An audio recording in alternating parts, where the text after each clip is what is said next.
صحیح پیدا کړی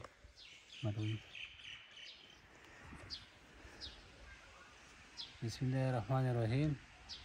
دغه د چینجکې دغه د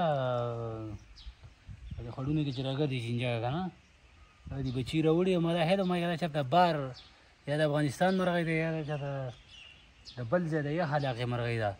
خو دا اوس د دې زما څونه هیله ځکه چې په اوسخۍ په کلي کې هم دا د جالې جوړې کړي دي دا اوس مقامي شوې ده دلته. نو زما خاص کر زما ټول اوسکوال ورونو ته دغه دی اسکر دې وړو ته چې وایي دا چینجکې خو موږ وایي دا د دې ځای نه دي هر سړی ودي. نو په دې باندې خیال کوئ خیال هم نه دی ځکه دا دی بچي راوړي دي دغه دې پرته دی جالۍ ده غټه جالۍ ده په دې ځای کې که نه 3 که 4 بچي راوړي دي. نو دا دې ورځو کې مه ولئ دا چینجکې ځکه چې نور مرغۍ خاص کر په نظر نه راځي او چینجکې ډېرې په نظر راځي په دې خوړونو کې. نو د دې سره ګزاره کوئ مه ولئ بلکل ځکه چې